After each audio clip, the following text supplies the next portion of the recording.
Good morning students. आज हम part 5 प्राचीन ओलंपिक खेल पढ़ेंगे। प्राचीन ओलंपिक खेल पाठ का सार। इस पाठ में प्राचीन ओलंपिक खेलों के 776 ईस्वी पूर्व आरंभ होकर 493 ईस्वी लगभग 1070 वर्ष तक के इतिहास का वर्णन करते हुए तत्कालीन खेल प्रतियोगिताओं तथा उनके नियमों को स्पष्ट किया गया है। तो इस पाठ में बताया गया ओलंपिक खेलों के बारे में, उनके प्रारंभ होने से जो 1070 वर्ष तक वो खेले गए उनके इतिहास के बारे में, उनके नियमों के बारे में। यूनान पर रोम का अधिकार हो जाने के पश्चात इन खेल प्रतियोगिताओं पर रोक लगा दी तथा 1500 वर्ष तक स्थगित रहने के पश्चात ये खेल पुनः यानी दोबारा से 1896 ईस्वी से प्रारंभ हो गए। तो प्राचीन खेलों के विषय में अध्ययन करने से पूर्व सबसे पहले हमें यूनान देश के ओलंपिक नामक घाटी के विषय में जानकारी प्राप्त कर लेनी होगी। कि सबसे पहले हम किसकी जानकारी करेंगे? ओलंपिक नामक घाटी की। यह घाटी है जो 18 किलोमीटर लंबी है और प्राचीन समय में इस घाटी में धर्म, राजनीतिक, खेल तथा सैनिक गतिविधियों संबंधित कार्य होते थे। यानी ये केंद्र था, सभी तरह के कार्यक्रम वहाँ होते थे। यहीं पर हर 4 वर्ष के बाद में एक उत्सव मनाया जाता था जिसमें खेलों का आयोजन होता था। और ये खेल इतने महत्वपूर्ण थे कि यूनान के कैलेंडर इसी पर आधारित है। यानी इन खेलों के आधार पर ही यूनान के कैलेंडर आधारित हैं। और जो खिलाड़ी होते थे उन्हीं में से सैनिकों का चुनाव भी किया जाता था। जो ओलंपिक घाटी है इसको 2 भागों में बांटा गया है, एक तो धार्मिक और दूसरी खेल से संबंधित। जो समस्त धार्मिक भवन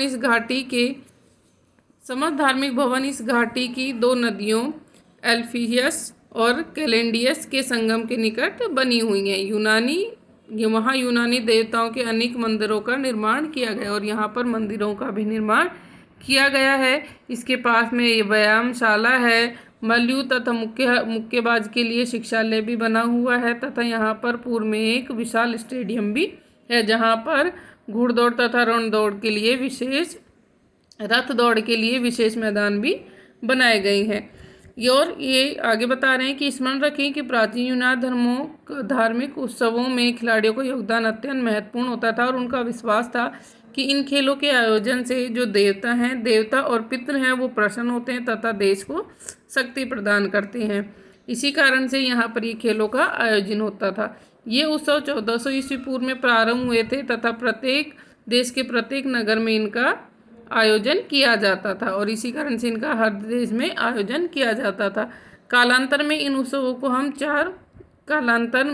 उत्सवों में से ये 4 उत्सवों में प्रमुखता प्रदान की गई। कि इनमें से कुछ हैं 4 जिनको ज़्यादा प्रमुखता दी गई है। इनमें से हैं इजमीनियन, नेमीनियन, पाइथेनियन तथा ओलंपियन। ये चारों उत्सव खेलों से संबंधित हैं जिन्हें उस समय सबसे अधिक और उच्चतम आदर की दृष्टि से देखा जाता था। उपयुक्त चारों खेल उत्सवों में से ओलंपिक खेलोत्सव प्रधान थे। ये खेल यूनानी देवताओं के मुखिया जियस के सम्मान में आयोजित किए जाते थे। अब है ओलंपिक खेलों का आरंभ। कि ओलंपिक का आरंभ कब हुआ? सर्वप्रथम ओलंपिक खेलोत्सव ओलंपिया के स्टेडियम में 776 ईस्वी पूर्व में आयोजित किया गया था जिसमें 40,000 दर्शक बैठे थे और इनमें केवल पुरुष प्रतियोगी ही भाग ले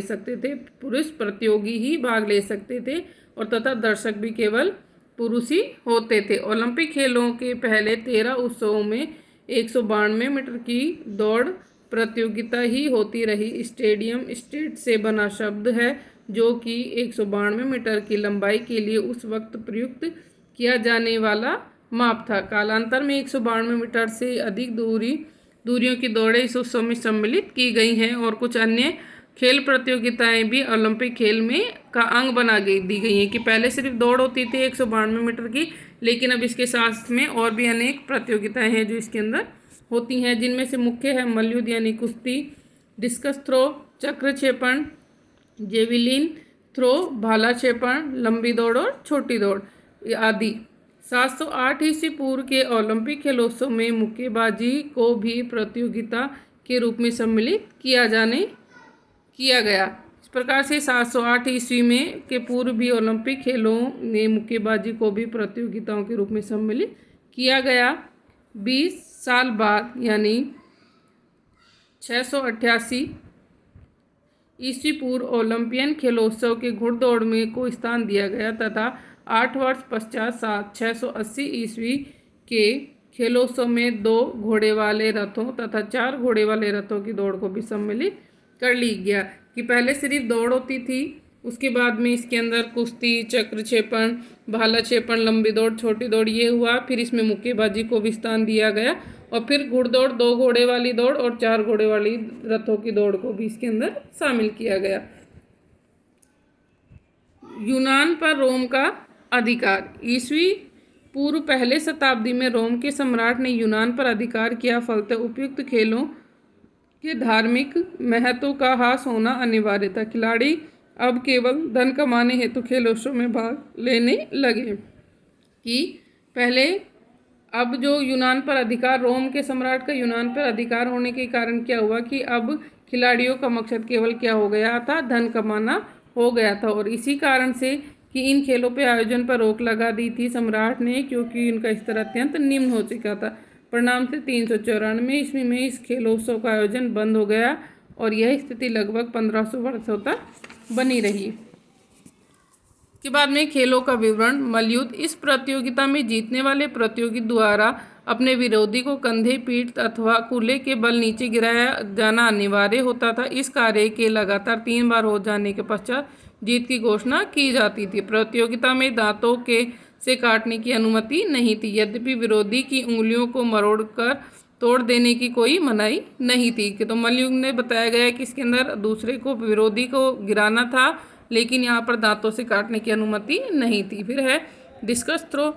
चक्र क्षेपण। इस प्रतियोगिता में पत्थर, लोहे, कांसे अथवा शीशे के बने हुए विभिन्न आकारों के चक्र फेंके जाते थे। सबसे अधिक तक दूर जाने के क्षेपण को विजयी घोषित किया जाता था। विभिन्न आकारों के चक्र विभिन्न आयु प्रतियोगिता द्वारा फेंके जाते थे, यानी आयु के अनुसार अलग अलग होते थे। भाला क्षेपण। मनुष्य की ऊंचाई के समान लंबाई वाली लाठी के एक सिरे को नुकीला बनाकर तथा उस पर धातु चढ़ाकर भाला बनाया जाता था। दूसरे सिरे पर हाथ द्वारा पकड़ने हेतु चमड़े की एक पट्टी लगी होती थी, जो कि भाले के संतुलन को बनाए रखने हेतु इसके गुरुत्व केंद्र से जुड़ी रहती थी, ताकि क्षेपण इसे बाहुबली से अधिक दूरी तक फेंक सके, ताकि इसको दूर से दूर फेंका जा सके। विभिन्न दौड़ें। सभी दौड़ों को स्टेटों में मापा जाता था और तथा एक स्टेट की लंबाई 192 मीटर होती थी।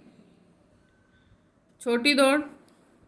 यह दौड़ 192 मीटर तक की होती थी। लंबी दौड़ विभिन्न दूरियों की हुआ करती थी। 2 स्टेट की दौड़ 384 मीटर की होती थी। इससे बड़ी दौड़ 7 स्टेट 1344 मीटर की होती थी। सबसे लंबी दौड़ 20 स्टेट 4608 मीटर की होती थी। इसके बाद है मुक्केबाजी। इस प्रतियोगिता 2 प्रकार की होती थी, शुद्ध मुक्केबाजी तथा मल्लयुद्ध और मुक्केबाजी का मिश्रण।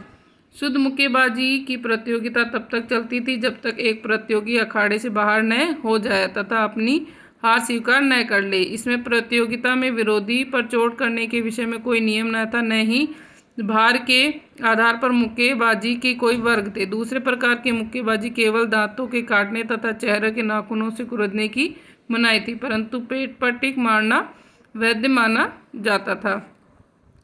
फिर है घुड़दौड़ और रथ दौड़। फिर इसमें कि किस प्रकार से घुड़दौड़ और रथ दौड़ किया जाती थी। खेलों के अंत में विजेताओं के नाम घोषित करके उन्हें पुरस्कार दिए जाते थे, यद्यपि ये पुरस्कार नाम मात्र के ही होते थे, तथापि विजेताओं को समाज में उच्च प्रतिष्ठा प्राप्त की जाती थी। पूरे उत्सव के विजेता को ताज पहनाया जाता था, जैसे कि सामने दिए गए चित्र में दिखाया गया है कि इस प्रकार से जो जीत जाता था उसको ताज पहनाया जाता था। अब इसके शब्दार्थ जो आपको नोटबुक में नोट करने हैं। तत्कालीन, उस समय की, स्थगित, टालना, आधारित, निर्भर, समस्त, सारे, कालांतर में, उचित समय के बाद, उपर्युक्त, ऊपर कहे गए, प्रतियोगिता, मुकाबला करने वाले, सम्मिलित, शामिल, हाश, पतन, अनुमति, इजाज़त, क्षेपक, फेंकने वाला, तथापि, तो भी। तो आपको ये शब्दार्थ नोटबुक में नोट करने हैं। Thank you.